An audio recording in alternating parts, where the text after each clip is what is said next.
चॉकलेटी हीरो वहीद मुराद की कब्र कहां है और किस हाल में है। वहीद मुराद की 40वीं बरसी पर जानिए इनके बारे में इंतहाई हैरानकुन इंकशाफात।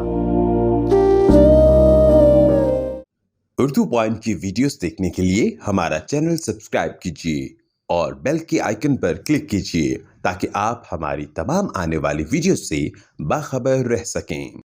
चॉकलेटी हीरो वहीद मुराद साहब को आज हमसे बिछड़े 40 साल हो गए हैं। आज वहीद मुराद साहब की बरसी है और मेरे साथ मौजूद हैं मिर्ज़ा उस्मान बेग साहब जो कि रिसर्चर हैं। दुनिया से तमाम जाने वाली मशहूर शख्सियात के बारे में मिर्ज़ा उस्मान बेग साहब इल्म रखते हैं। वहीद मुराद साहब के बारे में क्या जानते हैं, इन्हीं से जानते हैं कि कब पैदा हुए, कितनी तालीम हासिल की, वजह शोहरत कौन सा गाना या कौन सी फिल्म बनी, ये सारा कुछ जानते हैं उस्मान बेग साहब से। उस्मान बेग साहब बहुत शुक्रिया। ये बताइएगा कि वहीद मुराद साहब पैदा कहाँ पर हुए थे और इनकी तारीख पैदाइश क्या थी। वहीद मुराद साहब 2 अक्टूबर 1938 को कराची में पैदा हुए।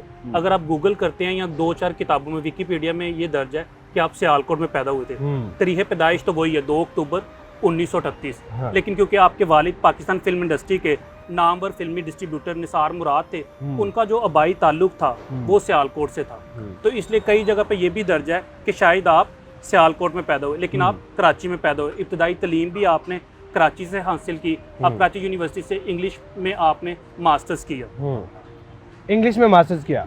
अच्छा ये बताइएगा कि शोबिज़ इंडस्ट्री में कैसे आना हुआ वहीद मुराद साहब का, इसके बारे में कुछ इल्म है आपको? जैसे कि मैंने आपको बताया, इनके वालिद जो थे वो फिल्मी डिस्ट्रीब्यूटर थे, तो कहीं ना कहीं से आपका जो ताल्लुक था वो फिल्मी घराने से था। और आपने भी स्टार्टिंग में जो है वो फिल्में प्रोड्यूस की। आपके वालिद की ख्वाहिश थी कि आप हदायतकार ही रहें, उनके साथ मिलकर काम करें। आपने अपना एक शोबिस का इंडस्ट्री फाइन आर्ट्स के नाम से वो भी बनाई। लेकिन जो पहली फिल्म थी 2 आपने वो की इंसान बदलता है और जब से देखा है तुम्हें, हदायतकारी की। जो एज अ एक्टिंग कहा जाए, अदाकारी जो थी वो आपकी बतौर पहली फिल्म जो थी वो औलाद थी। दामन, हीरा और पत्थर, अरमान वगैरह बेहद मकबूल और मारूफ हुई। आपने गालबन 124 या 126 फिल्मों में किरदार अदा किया। आप ज्यादातर romantic hero, lady killer, chocolate hero के नाम से मशहूर पहचाने जाते थे। बिल्कुल बेहद मकबूल और मारूफ थे। अच्छा ये बताइएगा कि जैसे इनकी तारीख पैदाइश के बारे में मुख्तलिफ राय हैं, कोई कहता है सियालकोट और कोई कहता है कराची। इसी तरीके से इनकी वफ़ात के बारे में भी मुख्तलिफ ख़बरें हैं कि कोई कहता है कि इन्होंने खुदकुशी की है, कोई कहता है कि इनकी तबई मौत हुई थी और कोई कहता है कि इन्होंने जहर ले लिया था। इसमें क्या सदाकत? यकीनन आजकल सोशल मीडिया का दौर है तो चंद व्यूज़ के लिए भी आप कह लें कंट्रोवर्शियल बातें भी फैलाई जाती हैं। और वो नाम एक क्योंकि इतना बड़ा नाम है, जैसे आपने अपने इंट्रो में बताया कि आज 40वीं बरसी है और आज भी जो ख़वातीन है, चाहे वो कोई भी है, किसी भी शोबे से उनका ताल्लुक है, तो वो वहीद मुराद का नाम लेके अपने बच्चों को बुलाती हैं। या पंजाबी का जुमला एक अक्सर मैं भी क्योंकि टीचर हूँ, माँ लाड से पुकारती है कि एडा तो वहीद मुराद रहंदा नहीं। या कोई भी इनका एक स्टाइल खास तौर पे अगर 1960 और 70 की बात की जाए तो दिलीप कुमार साहब का जो हेयर स्टाइल था वो बेहद मकबूल और मारूफ था बरसगीर में। उसके बाद अगर किसी ने टक्कर दी या कोई भी आप अच्छे अल्फाज का चुनाव कर लें तो जो मकबूल हुआ वो वहीद मुराद का हेयर स्टाइल जो पफ था। वो सैलून्स में, नाइयों की दुकानों में तस्वीरें लगी होती थी कि मैंने वहीद मुराद साहब का हेयर स्टाइल बनाना है, तो वो बेहद मकबूल हुआ। तो शायद यही इनकी शोहरत कह लें कि वो वजह थी जिसकी वजह से मुख्तलिफ क़ियास राइयाँ की जाती हैं कि शायद आपने खुदकुशी की क्योंकि आप डिप्रेशन का शिकार तो थे। इसमें तो कोई दो राय नहीं है। आपकी निजी ज़िंदगी के मामला तो या फिल्म इंडस्ट्री से हो, आपके दोस्तों के साथ ताल्लुकात हो, तो लास्ट में वो सारे जो थे वो ख़राब ज़रूर थे, लेकिन वो ये कह देना कि खुदकुशी की, तो कुछ मामला मेरे ख्याल से हमें अल्लाह ताला पे छोड़ देने चाहिए। वो कोई भी शख्स है, चाहे वो फिल्म इंडस्ट्री से है, शोबिस से है, कोई प्रोफेसर है, तो हमें कोई ऐसी बात नहीं करनी चाहिए कि जिससे वो कोई गलत इमेज क्रिएट जाए या कुछ भी।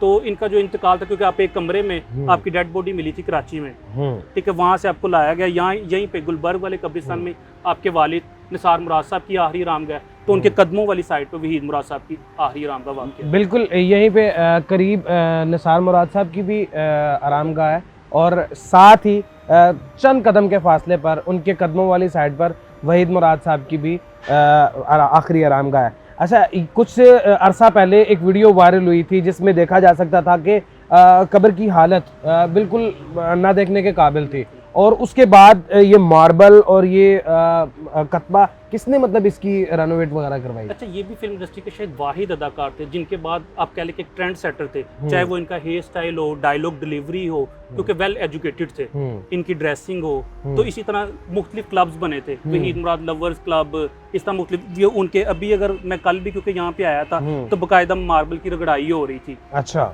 मतलब वो कोई आम जो इनका कोई मदा है, शाह साहब के नाम से मशहूर है, तो वो बाकायदा इसके ऊपर पेंट करते हैं, फूल चढ़ाते हैं, बाकायदा देगे वगैरह भी बाकायदा खत्म दिलवाते हैं ना। अच्छा, ये सोगवारान में किस किस को छोड़ कर गए? इनके बच्चे कितने हैं? अभी पिछले माह इनकी जो बेगम है सलमा मुराद, उनका इंतकाल हो गया। उनकी आखिरी आरामगाह कराची में वाक़ है। और जैसे मैंने पहले बात की, जो कुतुब में दर्ज है वो 3 बच्चे दर्ज हैं। जो एक बेटी थी वो तो शायद बचपन में इंतकाल कर गई, पैदाइश के दौरान या बिल्कुल जब छोटी थी। तो 2 आलिया मुराद और आदिल मुराद जो हैं वो खयात हैं। तो आदिल मुराद ने तो चंद ड्रामों में भी काम किया, लेकिन वो मकबूलियत हासिल नहीं कर सके जो वहीद मुराद साहब को हासिल थी। अच्छा, वहीद मुराद साहब की ज़िंदगी का कोई ऐसा खुशगवार वाक़या जो आपके नॉलेज में हो? बेशुमार, जैसे इनके गाने हैं, अगर आप देखें, अब एशिया की बात करें तो इतना बड़ा इंडिया भी आता है, बॉलीवुड भी है, लॉलीवुड भी है, जो इनके ऊपर गाने फरमाए गए तो वो बेहद मकबूल हुए। कोको कोरिना, अकेले ना जाना, वो आज भी सुपर डुपर हिट थे। फिर जैसे कि ज़्यादा मैंने जिक्र किया कि 100 से ज़ायद फिल्में और 124 या 26 कही जाती हैं, तो आपने ज़्यादातर उर्दू फिल्मों में ही काम किया, लेकिन आपकी पंजाबी फिल्में भी हिट हुई बेहद। उसमें मस्ताना माही हो गई, जोगी हो गई, वो इस तरह की बेहद मकबूल और मरूफ हुई। तो ये बताइएगा, वहीद मुराद साहब की तालीमी काबिलियत कितनी थी, और जिसके बाद उन्होंने ये शिकवा किया कि मेरी तालीमी काबिलियत को कहीं सराहा नहीं गया? उस ज़माने के आप कहने के चंद अगर 2-3 का नाम लिया जाए तो आप पढ़े लिखे अदाकारों में आपका शुमार होता है। आपने MA इंग्लिश किया होता, इंग्लिश अदब में जी। और उसके ये कब की बात है? ये 60s की आप लगा ना, उससे पहले की बात है, जब आप स्टूडेंट एज में होंगे तभी की है।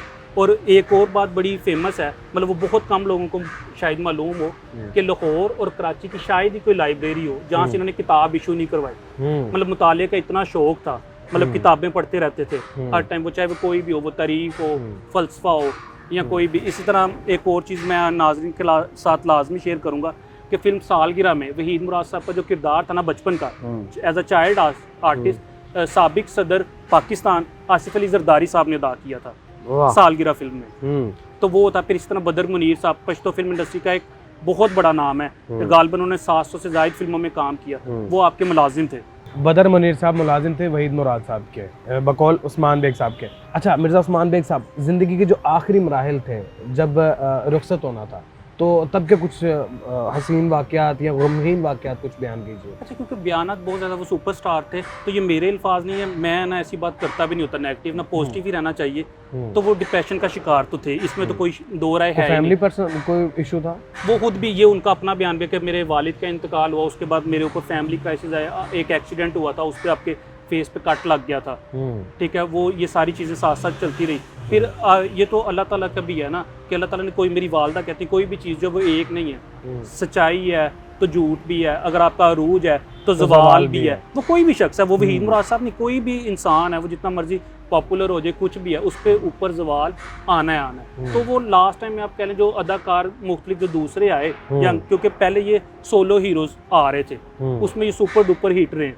फिर वालदैन की इकलौती औलाद थे कह लें, वो उसकी वजह से कह लें कि आप सारी ज़िंदगी जो है ना ऐशो इशरत की आपने लाइफ गुजारी, आपका लाइफ स्टाइल हर चीज़ बेहद मकबूल था। तो वो खुद कहते हैं कि मेरी निजी ज़िंदगी के भी कुछ मामला, ये उनका इंटरव्यू बाकायदा अभी भी पड़ा हुआ है, वो हुए। और फिल्म इंडस्ट्री में कह लें कि नए अदाकार आना स्टार्ट हो चुके हुए थे, तो आपको उस तरीके से फिल्में नहीं मिल रही थी, तो उसकी वजह से आप थोड़ा सा डिप्रेशन का डिप्रेशन और डिस्टर्ब हो गए, डिस्टर्ब थे बिल्कुल। हमें अपने हीरोज़ को याद रखना चाहिए, अपने अदाकारों को याद रखना चाहिए, उनकी कब्रों पर जाके फातिहा ख्वानी करनी चाहिए और फूल चढ़ाने चाहिए और दुआओं में उनको याद रखना चाहिए, क्योंकि ये वो चेहरे थे जो आपके चेहरों पर मुस्कुराहटें बखेरने की कोशिश करते थे। आज अगर मनो मट्टी नीचे चले गए हैं तो हमें इनके लिए दुआएं करनी चाहिए। आज इनको हमारी दुआओं की बहुत ज़्यादा ज़रूरत है। उस्मान साहब दुआ करेंगे सबसे पहले। आज 40वीं बरसी के मौके पर वहीद मुराद साहब की कब्र पर खड़े हैं। मालिको मौला वहीद मुराद साहब की कब्र को जन्नत के बागों में से बाग नसीब अता फरमा।